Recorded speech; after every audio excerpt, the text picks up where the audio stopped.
Hello दोस्तों, आज बात करने वाले हैं फिर से कुछ नया सीखने की। कुछ जो सीखा है उसको कैसे लेते हैं लाइफ में, क्या इम्प्लीमेंट करते भी हैं कि नहीं, या सिर्फ कहने वाली बातें हैं, बातें सुनी सुनाई हैं लेकिन अपने पे अप्लाई कर पाते हैं। ये सिर्फ एक अवेयरनेस के लिए है। खुद को देखें, खुद को में झांकें और फिर एनालिसिस करें। आइए फिर से समझते हैं एक और स्टोरी से। एक बार एक गांव में एक बूढ़ा व्यक्ति टोकरियां बना के बेचता था। उसकी मैक्सिमम जो भी टोकरी बिकती वो 20 रुपए तक की मैक्सिमम जाती, उससे ऊपर नहीं जाती। अब वो धीरे धीरे बूढ़ा हो चला था तो उतनी कमाई नहीं होती थी, तो उसने सोचा कि अपने बेटे को भी मैं ये हुनर सिखाऊं और कुछ आमदनी का खर्चा भी मतलब मैनेज हो, आने लगे, आमदनी वगैरह होने लगे। और अब मैं बूढ़ा हो चुका हूँ तो मैं ये काम छोड़ूंगा। ऐसा सोच करके उसने अपने बेटे से बात की और बोला कि अब तुम भी बनाना सीख जाओ, कुछ हुनर मैं तुम्हें सिखाता हूँ। उसने बात मान ली पिताजी की और बैठा टोकरी बनाने। जिस दिन वो अपनी टोकरी उसकी 10 रुपए की में बिकी तो वो बड़ा उदास घर आया। तो पिता ने पूछा क्या बात है। तो उसने बोला मेरी तो सिर्फ 10 रुपए की टोकरी बिकी, आपकी तो 20 की बिकती है। तो उसने बोला कोई बात नहीं, आज मैं तुम्हें और अच्छी तरीके से उसको बनाना बताता हूँ, कुछ टेक्निक सिखाता हूँ, सीखो और जानो। ऐसे ही सीख सीख के चीज़ें आती हैं। एग्री हो गया। फिर से उसने दूसरे दिन उसकी टोकरी 15 रुपए की बिकी। फिर वो उदास था। फिर पिता ने पूछा क्या हुआ। उसने बोला आज फिर मेरी जो टोकरी है वो 15 रुपए की ही बिकी, इतनी मेहनत करने के बावजूद। उसने बोला आज मैं फिर तुम्हें कुछ और तरीके बताता हूँ।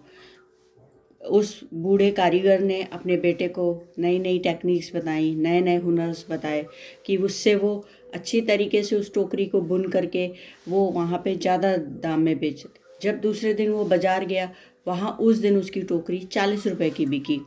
अब वो फूले नहीं समा रहा था, बड़ा उछलता कूदता आया घर पे और पिताजी पूछे क्या बात है, बड़े खुश हो। बोला आज मेरी टोकरी 40 रुपए की बिकी है। तो बोले आओ मैं तुम्हें और अच्छा कुछ सिखाता हूँ।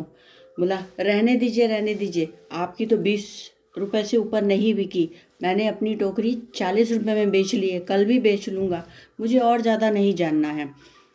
तो उसका जो पिता था वो मुस्कुराया और बोला एक दिन मैंने भी अपने पिता से सिर्फ यही कहा था कि रहने दीजिए, और मैं उनकी टोकरी 15 रुपए में बिकती थी उस समय, मैं 15 से 20 पे ही अटक के रह गया। बहुत इतने सालों में मैंने कई हुनर सीखे हैं लेकिन पैसे वहीं मिलते थे। तो आज तुम यही बात मुझसे बोल रहे हो तो मुझे ख़राब तो नहीं लग रही है, लेकिन अगर सीखना रोक दोगे तो तुम भी यहीं रह जाओगे। चॉइस तुम्हारी है, तुम क्या करना चाहते हो। अभी भी मेरे पास बहुत सारे परम्यूटेशंस हैं, कॉम्बिनेशन हैं कि हम किस तरीके से और चीज़ें अच्छी कर सकते हैं। और फिर तुम अपना हुनर दिखाना बेचने का, हो सकता है तुम 50 रुपए तक की टोकरी बेच पाओ।